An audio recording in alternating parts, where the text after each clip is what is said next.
One question we've been interested in investigating in my lab is how can we understand individual variability in moral behavior? So what is it that makes one person readily willing to harm others for their own personal gain, whereas another person would refuse to harm someone else, even for a very large benefit? And we see wide variation in the context of our experiments where we're asking people to trade off money for themselves against pain for other people. So we've seen people who refuse to deliver a single painful electric shock to another person, even for a profit of more than $30. Whereas at the other end of the spectrum, we also observe individuals who are willing to deliver 20 painful shocks to another person for a profit of just 15 cents.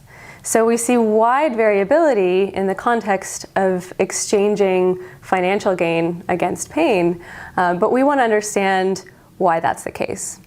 One possibility is brain chemistry. So in our brains, there are different chemicals that affect the functioning of different brain systems, and these chemicals, which are called neurotransmitters, respond to factors out in the environment, things like stress, diet, and so on. And one possibility is that individual variation in these neurotransmitters could be associated with individual variation in behavior. So we do lab experiments where we bring people into the lab and we give them a drug that temporarily changes the levels or the function of neurotransmitters in their brain. And we did some experiments where we were looking at two chemicals in particular, serotonin and dopamine. Serotonin is a chemical that has been implicated in many aspects of social behavior, from aggression to affiliation to social dominance and cooperation. Dopamine, meanwhile, is a chemical that is involved in motivation, in motor control, and in particular has been implicated in signaling rewards and the motivational value of those rewards.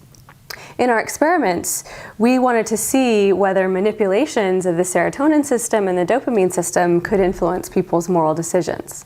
So we brought people into the lab. They were randomly assigned to receive either a placebo pill or a drug that changed either their serotonin or dopamine function. And then we had them make decisions where they had to trade off profit for themselves against pain for either themselves or another person. As we saw in our previous studies, on average, people were hyper-altruistic in that they required more money to shock another person than to shock themselves. But the serotonin and dopamine drugs had distinct effects on these moral behaviors. The serotonin drug, which temporarily enhanced serotonin neurotransmission, made people more harm averse in general. So they required about twice as much compensation to shock both themselves and the other person following the serotonin drug. Meanwhile, the dopamine drug eliminated hyperaltruism. So those who got the placebo did care more about preventing the pain of others than themselves, but the dopamine drug reduced that hyperaltruism. So these are interesting effects in the sense that we see chemicals in the brain that we know to be involved in computing the value of different behaviors, changing people's moral decisions where they have to profit from the pain of others. And this has the potential for us to understand what might be going on in psychiatric disorders that involve aberrant function of the serotonin and dopamine systems. One question that has intrigued scientists for a long time is the question of altruism. Is there such a thing as altruism? If so, what are the motivations behind altruistic behavior? The definition of altruism depends on who you ask.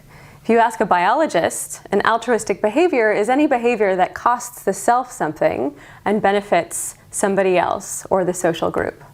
If you ask a psychologist, what is altruism? That requires concern for the welfare of the other person who's being helped.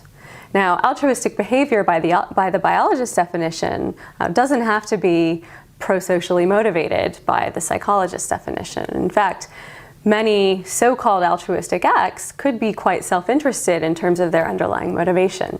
So, for example, one reason why people might help somebody else is because it improves your reputation as a helpful, trustworthy person.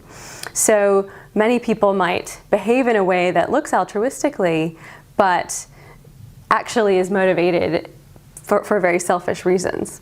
One piece of evidence that has come to light in recent years that I think has bearing on this question of altruism is scientists have been looking at how different parts of the brain that are involved in reward signaling are responding to rewards for yourself as well as rewards for other people.